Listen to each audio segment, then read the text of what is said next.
A paz do Senhor, meus queridos, graça e paz da parte de Cristo. Mais um vídeo para este canal. Estamos estudando a revista da CPAD. Hoje a segunda lição, a inspiração divina na Bíblia. Nós vamos encontrar esta lição abençoadora na revista da CPAD. Estamos aqui hoje em ar livre, gostaríamos muito de convidar a todos a compartilhar este vídeo. Estaremos aqui falando aquilo que o Senhor coloca em nossos corações, interpretações. Vocês que já têm nos acompanhado, muito obrigado. Se você chegou aqui pela primeira vez, seja muito bem-vindo. Você está no canal Comentando a Bíblia com o presbítero Maurício Leal. Estamos aqui falando sobre a revista da CPAD, tem sido uma bênção. Douglas Batista tem sido o comentarista desta lição e tem sido muito abençoador. Temos anterior a este vídeo, a primeira aula. Se você não assistiu, vai lá e assiste. É muito interessante porque todas as lições elas se compõem para que seja uma estrutura maior. Hoje a segunda lição fala a inspiração divina na Bíblia. Para entendermos claramente como isso se trata, vamos falar de algo bem simples, que é a nossa respiração. Nós inspiramos e enchemos o pulmão de ar. E nós expiramos ao falar. Então a palavra no grego é theopneustons, theopneustons, que significa soprado por Deus. Nós cremos que a palavra ela foi soprada pelo Senhor para os 40 homens inspirados por Deus, como eu destaquei na primeira aula. Destaco mais uma vez 2 desses grandes homens. Todos eles foram muito bem-sucedidos, mas 2 deles, como Moisés, que escreveu o Pentateuco, os 5 primeiros livros da Bíblia, e também o apóstolo Paulo, que escreveu 13 cartas do Novo Testamento. Todos os 66 livros da Bíblia são totalmente inspirados, são plenários, são plenos, são completos e temos plena certeza que é bênção para a nossa vida. O texto áureo diz assim: toda escritura divinamente inspirada é proveitosa para ensinar, para redarguir, para corrigir, para instruir em justiça. 2 Timóteo 3,16, comentamos bastante esse versículo. E o interessante é que aqui a Bíblia ensina, corrige, instrui. A palavra de Deus está aqui, como eu já disse, como um manual para nos instruir, para nos guiar nesta vida enquanto Jesus não volta para buscar a sua igreja. Enquanto estamos aqui na terra, não estamos desorientados porque temos a Bíblia. E a Bíblia ela é o nosso manual, ela é o nosso guia diante de tantas adversidades, de tantas lutas. A verdade prática nos diz assim: a inspiração da Bíblia Sagrada é divina, verbal e plenária. Aquilo que vem da boca de Deus, da palavra de Deus, ela é completa, os 66 livros, e ela também é divina. Foi Deus que inspirou através do Espírito Santo. O Espírito Santo ele atua desde o princípio, vem atuando através da criação, através dos profetas, através de Cristo, através da igreja, dos apóstolos das igrejas e até os dias atuais. O Espírito Santo ele é real, ele conduz a igreja. Portanto, a Bíblia toda nos ensina, corrige, instrui. Então, essa é a finalidade da Bíblia. Nós temos aqui a leitura bíblica em classe, que se encontra em 2 Timóteo 3, do versículo 14 ao 17, e 2 Pedro, do versículo 1, do capítulo 1, do versículo 19 ao 21, e aqui a leitura diária. Nós vamos já estar entrando em introdução desta lição, sendo bênção, Se você chegou aqui, ainda não é inscrito, se inscreva no canal, deixe aí o seu like, deixe aí o seu comentário, e vamos crescer juntos para a honra e glória do nome do Senhor. Seja muito bem-vindo. A introdução nos diz assim: a inspiração divina das Escrituras foi operada sobrenaturalmente pelo Espírito Santo, que nos deu a Bíblia e a única revelação escrita de Deus para a humanidade. Nesta lição veremos que a inspiração da Bíblia é divina, verbal e plenária. Neste sentido, a Bíblia Sagrada é para o crente salvo a inspirada, inerrante infalível palavra de Deus. Temos a plena certeza e consciência que a palavra de Deus, ela é, né, o nosso manual, ela é a nossa bússola, ela é aquela que nos leva, aquela que nos conduz, ela não tem erro. Existem mentiras na Bíblia? Sim, né, relatos de mentira. Nós vamos ver na história de Abraão, quando mentiu que a sua esposa Sara, na verdade, era sua irmã, né, dizendo para o rei que era sua irmã. Ele mentiu. Nós vamos ver na história de Jacó da mesma maneira, mentindo para o seu pai, né, se passando a ser seu irmão. Existem mentiras, né, ditas na Bíblia, mas a Bíblia não é mentira, ela é infalível, ela é a verdade, ela é o que nos guia. Então é muito interessante entender, né, que na Bíblia contém mentiras relatadas pelos homens. A Bíblia tanto é um livro divino que você vai encontrar muitas falhas humanas.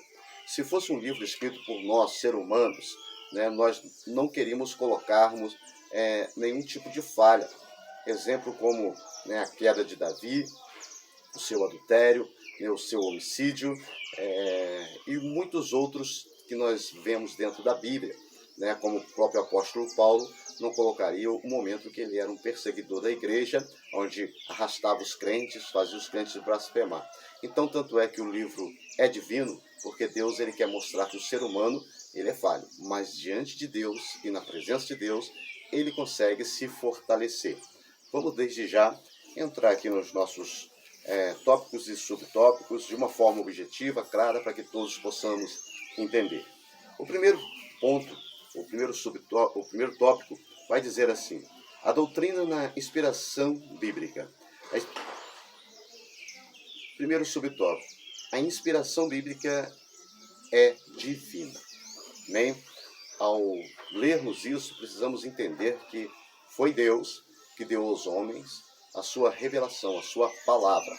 Claro que dentro de cada tempo contemporâneo, cada escritor teve o seu tempo, Deus usou ele de uma forma particular de cada escritor, mas trazendo algo de Deus divino para nós.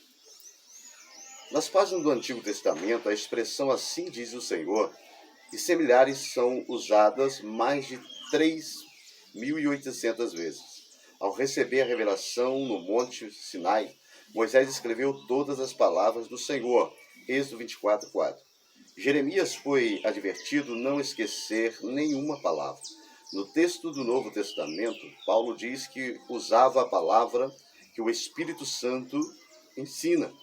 João assegura que o Senhor lhe revelou coisas que brevemente devem acontecer. O Senhor Jesus asseverou que até os sinais diacríticos do texto hebraico eram inspirados. Nem um jota ou um tio se omitiria da lei. Assim, sendo as Escrituras, reivindicam que a mensagem bíblica veio da parte de Deus, né? Sem contestar e sem aqui, né, trazer nenhuma outra informação a não ser esta, né, que todos os escritores da Bíblia são eficazes, são diretos naquilo que a palavra de Deus é diretamente de Deus para conosco. O interessante é que aqui, né, o comentarista coloca que 3.800 palavras similares, ou assim diz o Senhor, ou similares a essa. 2.600 palavras são assim diz o Senhor. 1.200 são similares, né? Assim mandou dizer o Senhor, assim veio a palavra de Deus, assim o Senhor disse aos profetas, assim o Senhor orientou, né, ao povo. Então, palavras similares, 1.200 palavras são encontradas dentro da Bíblia e ao total 3.800 palavras, assim diz o Senhor, sendo assim a palavra diretamente do céu. O segundo subtópico diz: a inspiração bíblica é verbal. Ratificamos que a Bíblia é divinamente inspirada. Segundo Timóteo 3,16, essa tradução vem do termo grego theospneustos, que significa literalmente soprada da boca de Deus. Deste modo, a inspiração é chamada de verbal porque Deus soprou nos escritores sagrados aquilo que deveria ser escrito. Porém, os autores bíblicos não foram usados automaticamente como se escreve um ditado. Eles foram instrumentos de Deus e cada qual a sua própria personalidade, talentos, escreveram inspirados pelo Espírito Santo. O Espírito Santo esteve atuando durante toda a humanidade, toda a criação, desde do princípio. No princípio, a terra era sem forma e vazia, o Espírito de Deus bailava sobre as águas, o Espírito de Deus pairava sobre as águas, e desde então o Espírito Santo ele é atual na criação, na humanidade, em todos nós, e principalmente quando se revela a palavra de Deus. Essa ação divina foi tão intensa que todas as palavras registradas na Bíblia eram exatamente as que Deus queria ver empregada nas Escrituras. Então nós vemos a interessante inspiração de Deus para com o homem, e como nós falamos aqui a respeito da inspiração, falamos de uma forma clara para entendermos. Inspirar é colocar o ar dentro do pulmão, e expirar é quando nós falamos e o ar sai do pulmão. Nós vamos ver dentro da Bíblia, em Gênesis capítulo 2, versículo 7, se você puder anotar, é muito interessante para você também estar colocando aí em aula, colocando diante dos alunos, daqueles que vão aprender, que em Gênesis capítulo 2, 7, quando Deus ele forma o homem é apenas um boneco de barro, e ele vai, no versículo 7, assoprar, sair da sua boca o sopro, aonde vai trazer a vida a este homem, Adão, e ele vai ser alma vivente. Nós vamos ver que quando Jesus, já ressuscitado, sendo já Deus, lá em João, capítulo de número 20, versículo 22, quando os discípulos estão dentro de um quarto, dentro de uma casa, cerrados com medo, Jesus ele entra, e no versículo 22 de João vai dizer que ele diz: Pai seja convosco, e assoprou sobre eles o Espírito Santo, recebendo eles então primeiro essa dádiva de Deus, esse presente, essa promessa, que é a presença do Espírito Santo que fortalece o crente. Nós vamos ver também no livro de Atos, capítulo de número 4, do verso 1 ao 4, falando sobre a descida do Espírito Santo, e no versículo de número 2 vai dizer que foi ouvido por eles um barulho de um vento veemente. Cremos nós também que Deus assoprou o Espírito Santo sobre aqueles 120 irmãos que estavam ali no templo em Jerusalém. Então é interessante entender que a palavra ela vem de Deus, do sopro de Deus, da boca de Deus. A palavra Theopneustos significa soprada por Deus. Então nós cremos que esses homens foram inspirados por Deus. E vemos aqui três referências muito importantes sobre o soprar de Deus. Então aqui nós terminamos o segundo tópico. Vamos entrar no terceiro subtópico. A inspiração bíblica é plenária, ela é completa. A palavra plenária significa completa, que não falta nada, A inspiração da Bíblia também é plenária, isto é, a inspiração é total e completa. Tanto do Antigo quanto do Novo Testamento, Paulo afirma que toda escritura é inspirada. 2 Timóteo, capítulo 3, versículo 16. Nossa declaração de fé e processa que a inspiração da Bíblia é especial e única, não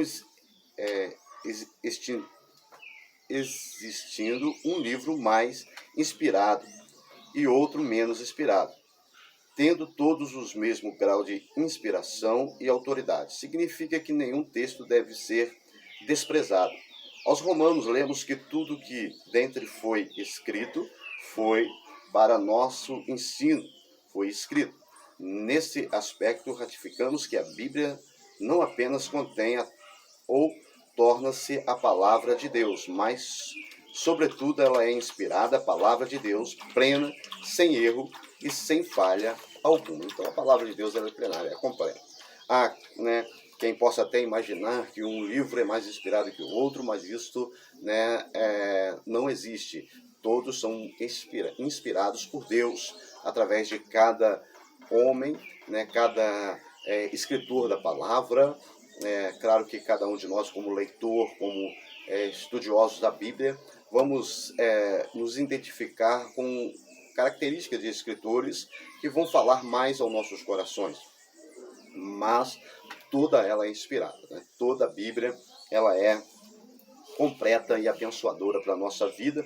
Nós vamos encontrar também, né, dentro desses textos, o quanto Deus ele foi zeloso para que a sua palavra se cumprisse, para que a sua palavra continuasse sendo velada por todos aqueles que ouvem.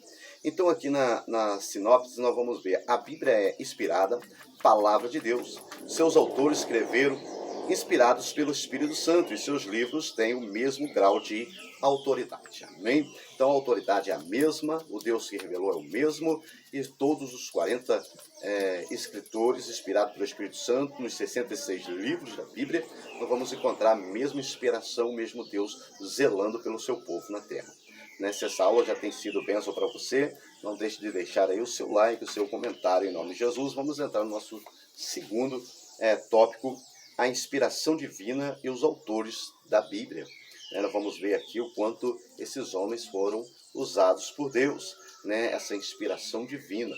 Essa inspiração divina ela continua atuando em nosso meio. Nós precisamos orar, ler a Bíblia, porque ela é o nosso guia dentro desse ministério de palavra. Então nós não podemos fugir para outras literaturas. Existe muitas literaturas como William Shakespeare, nós vamos ver aí Machado de Assis, mas nenhuma dessas literaturas se compara com a palavra de Deus. A palavra de Deus ela vem do próprio Deus, do Criador dos céus e da terra, e nós precisamos sempre estar com ela em mãos, em todo lugar, em nome de Jesus.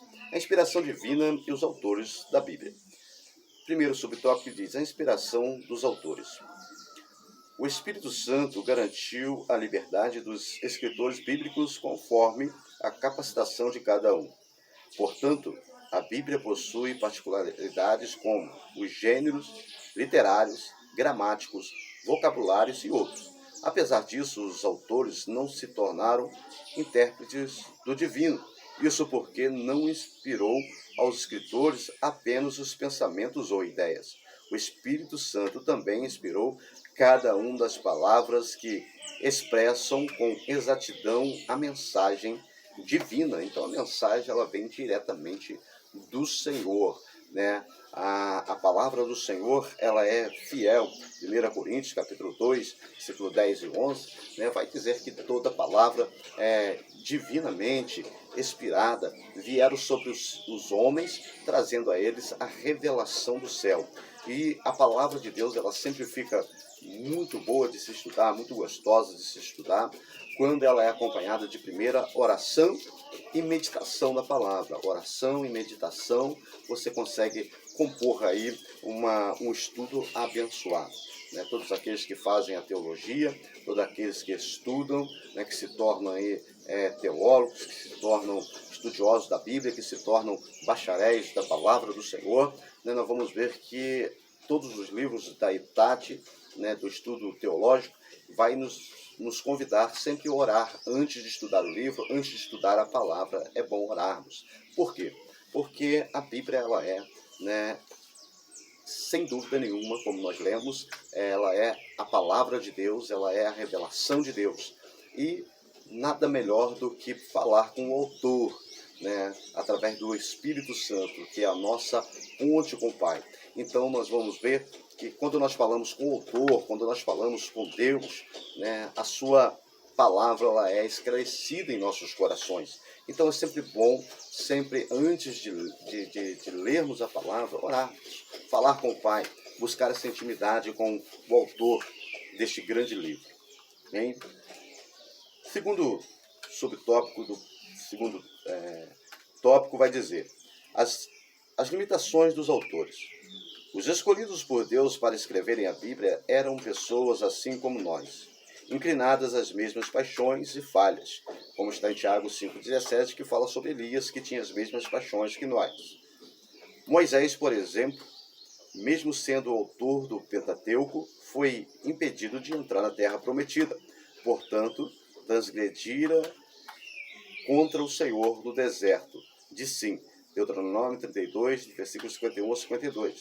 Entretanto, nenhum texto das Escrituras quanto à sua inspiração e veracidade está condicionada às limitações de seus autores humano, 2 Coríntios 4:7. Grande verdade. Né? Nenhuma das suas escrituras estão escondidas dentro daquilo que somos as nossas limitações humanas. Né? Nós vemos que Deus usou, né, de vários homens de Deus para escrever a sua palavra. Nós vemos aqui como Moisés, né, que foi impedido de entrar na terra prometida por aquela situação que ele tinha que, né, tocar na rocha, e ele feriu a rocha.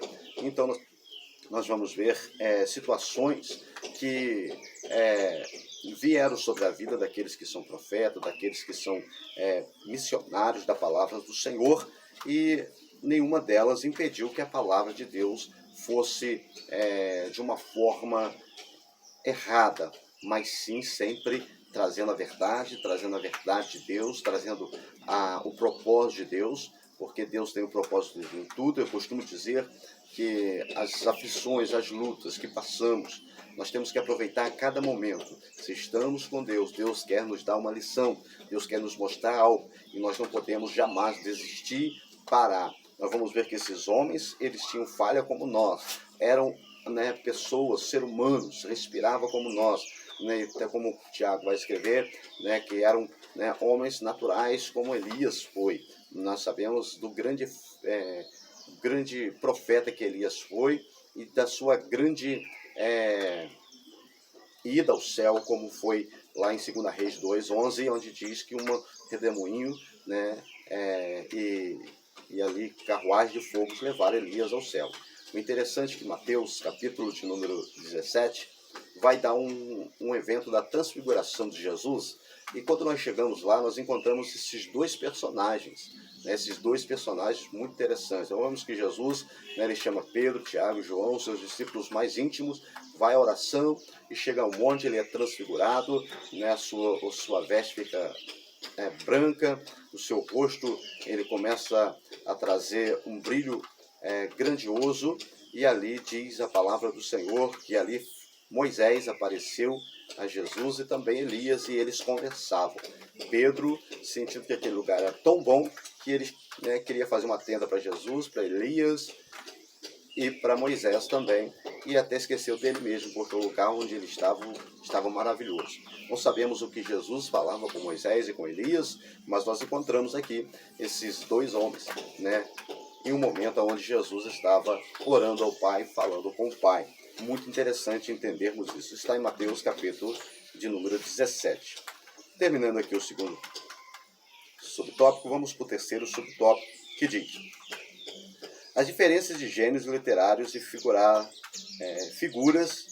e linguagem. É importante entender que a Bíblia, ela tem isto, a sua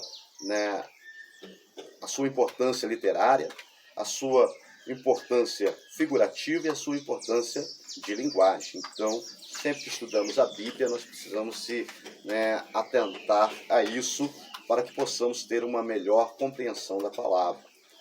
Cada autor fez uso do gênero literário distinto, né? Isso é muito visível dentro da Bíblia. Tais como narrativa, 1 e 2 Samuel, poesias e salmos, provérbios, livro de provérbios, etc.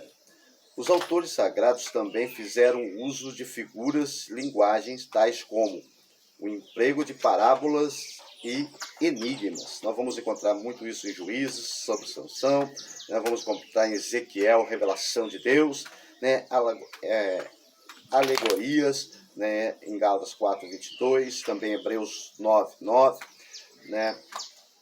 As metáforas símiles de vocabulários simples ou rebuscado depende do grau de instrução do autor, como está lá em 2 Pedro 3:15-16.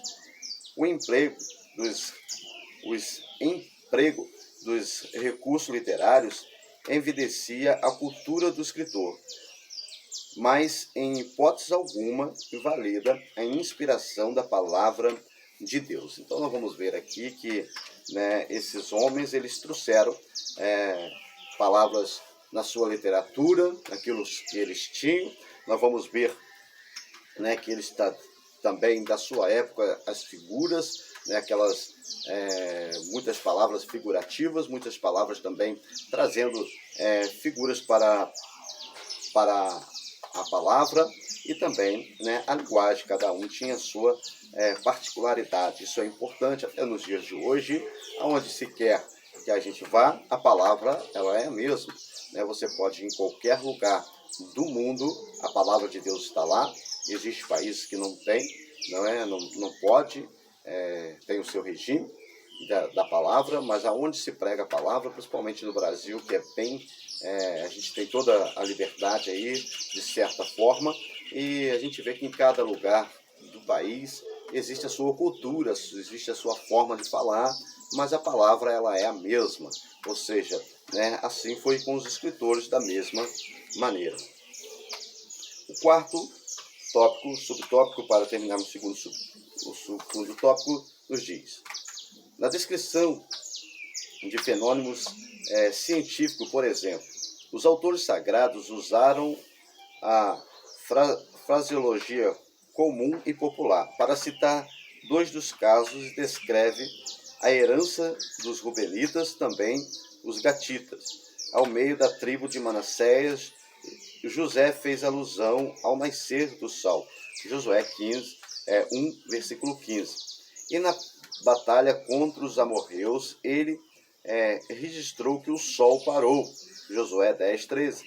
Essa linguagem não ignora os fundamentos científicos, nem desacredita a inspiração da palavra de Deus, apenas busca alcançar a compreensão de todos. Então nós vamos ver, né, que existem situações onde a ciência hoje diz que isso não era provável acontecer, mas era de uma forma de entender que Deus estava ali atuando no meio, né, no meio da guerra. Deus estava ali com eles e fez, né, se deter. Claro que a ciência vai dizer que o sol não pode parar porque ele não gira. O que gira é a Terra. Então, se a Terra que gira, quem parou foi a Terra. Isso é importante entender, porque a rotação da Terra parando, o milagre é maior. Né? Entendemos desta maneira. Então nós vamos ver que cada palavra ela tem a sua forma de interpretação, né? Mas ela não tira nenhuma da verdade, da veracidade da palavra de Deus. Né? É um relato ainda maior para confiarmos em Deus. A sinopse do tópico 2 vai dizer: as limitações humanas e o uso das diferentes gêneros literários é o emprego de linguagem comum. Não anula a inspiração divina dos autores da Bíblia, não anula de maneira nenhuma. Cada um tinha a sua forma de falar, sua forma de dizer, mas todas elas trazendo, né, a verdadeira palavra de Deus. O terceiro tópico vai dizer: o Espírito Santo e a Bíblia. O Espírito Santo ele está atuando desde o princípio, como eu já disse, né, desde o início da criação.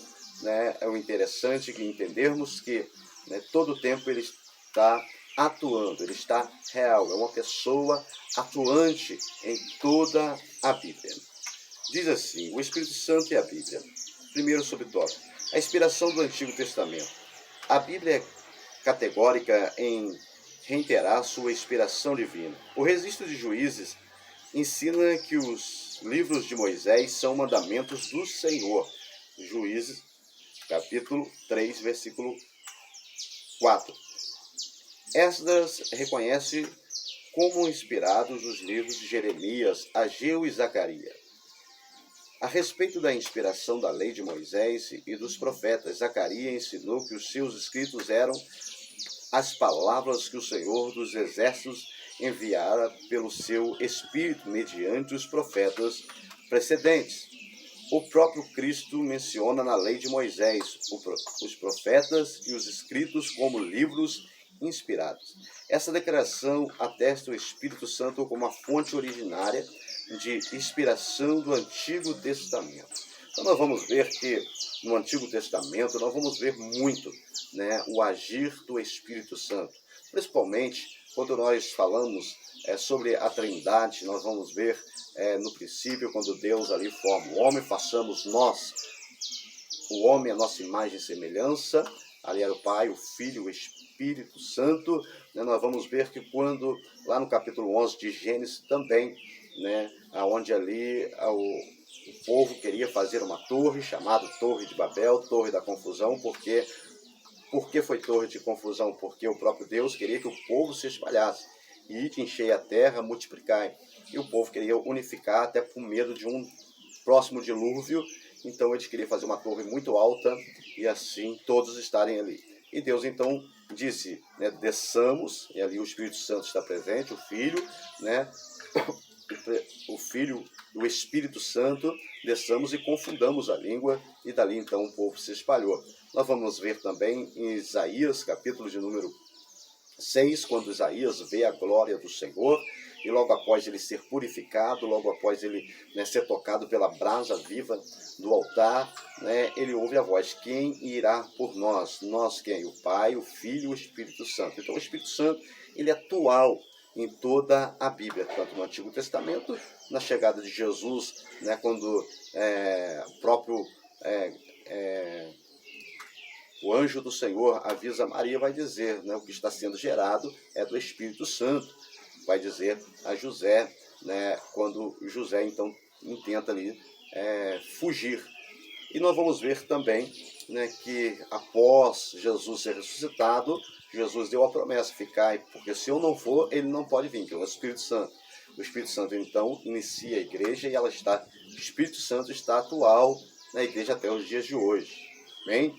Então é muito bom compreender o Espírito Santo. Ele está atual na igreja até os dias de hoje, mas ele começou toda a história. Principalmente quem gosta de ler a Bíblia. Você vai encontrar o Espírito Santo de Gênesis até Malaquias, você vai encontrar o Espírito Santo de Mateus até Apocalipse, ou seja, nos 66 livros da Bíblia, que você vai encontrar o Espírito Santo atuando, né, nos grandes homens, né, de Deus durante todo o curso da humanidade, e principalmente nos dias atuais, nesta aula agora. Você está sentindo a presença do Espírito Santo, estudando e sentindo ele. Então isso é muito importante entender. O segundo, amém. Agora vamos entrar no nosso segundo subtópico do terceiro tópico, dizendo a inspiração do Novo Testamento. O Novo Testamento possui dois pressupostos básicos da sua inspiração: a promessa de Cristo enviar o Espírito Santo para guiar os discípulos, né, lá em João, capítulo 14, versículo 26. Os escritos bíblicos que reunificam esse cumprimento. Nós vamos ver em Atos, capítulo de número 2, versículo 4, né, do 1 ao 4, dizendo exatamente sobre a descida do Espírito Santo. Neste aspecto, Paulo declara que escreve sobre a orientação do Espírito e que suas epístolas são a palavra de Deus, né? Aqui várias referências, em Romanos 15, versículo 15 a 16.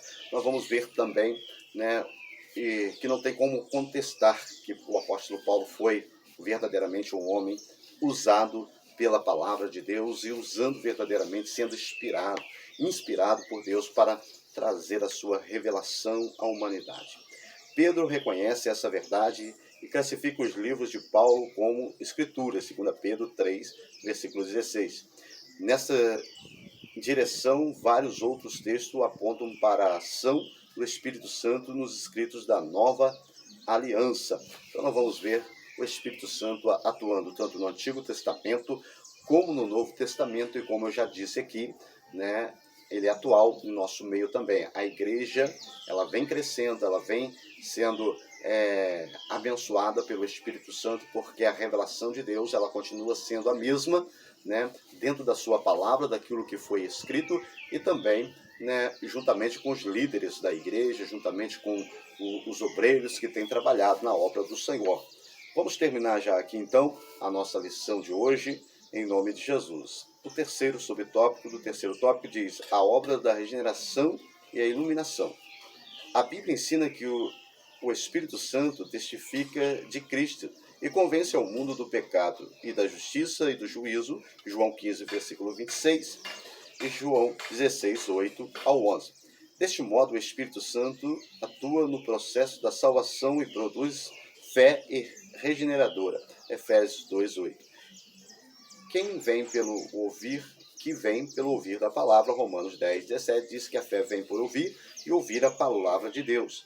Nesse aspecto, o Espírito Santo não apenas inspirou as palavras da salvação, mas também as aplica ao coração humano, a fim de regenerar do pecado.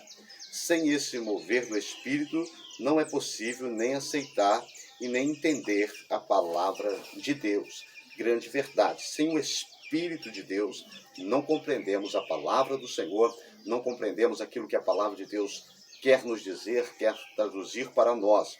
Eu tenho uma experiência própria de um dia desviar da presença de Deus e sentir o Espírito Santo sair de mim. E quando o Espírito Santo saiu, eu não consegui ler a palavra, eu não consegui entender o que a palavra estava trazendo para mim. As letras ficavam embaralhadas, e assim acontece verdadeiramente. Sem o Espírito de Deus, ninguém compreende a palavra de Deus. Há quem vai dizer que é um livro antigo, há quem vai dizer que a palavra de Deus está passada, mas o próprio Deus vai dizer que passará o céu, passará a terra, mas as palavras de Deus, permanecerão para sempre. Sem esse mover do Espírito não é possível nem aceitar nem entender a palavra de Deus. Esta ação se condiz ao pecador, ao compreender as verdades bíblicas, chama-se iluminação, ou seja, nós somos iluminados pelo Espírito para compreender a palavra. Porém, ressalta-se que o Espírito Santo ilumina o que ele já tem inspirado. Não se trata de nenhuma nova revelação. Então a grande realidade é essa, existem pessoas aí, existem seitas, existem religiões onde vão dizer que receberam uma nova inspiração de Deus, livros escondidos debaixo de árvores, vocês conhecem, outras literaturas que vão aparecendo durante o tempo, mas nenhuma delas verdadeiramente é a palavra de Deus, nenhuma delas verdadeiramente traz o que a palavra do Senhor nos traz, nos conduz. Então nenhuma outra, a palavra de Deus é a nossa base de fé. O que está relatado na palavra é o que Deus trouxe para que a humanidade se torne abençoada. E nela está o começo da humanidade, nela está o meio e nela está o fim desta humanidade ou dessa trajetória humana sobre a terra. A conclusão diz assim: a Bíblia é a palavra de Deus escrita sem aqui duvidar. Ela foi inspirada verbalmente e seus autores escreveram inspirados pelo Espírito Santo. Grande realidade. A inspiração da Bíblia é plena. Todos os livros e a palavra da Bíblia tem total, completa autoridade. Esse ensino concorda com a nossa declaração de fé, que processa crer na inspiração divina verbal plenária da Bíblia Sagrada, única regra infalível de fé, prática para a vida e o caráter cristão. Então, verdadeiramente, nós cremos que a palavra de Deus ela é inspirada pelo Senhor e ela veio para nos orientar sobre esta terra. Se você chegou até aqui, muito obrigado. Proximamente estaremos falando sobre a lição de número 3, que será bênção em nossas vidas. Tenho certeza que tem sido bênção. E a terceira lição falará sobre a inerrância da Bíblia, ou seja, será uma bênção estar com vocês aqui. Que Deus abençoe. Até o próximo vídeo, em nome de Jesus. Fiquem com Deus.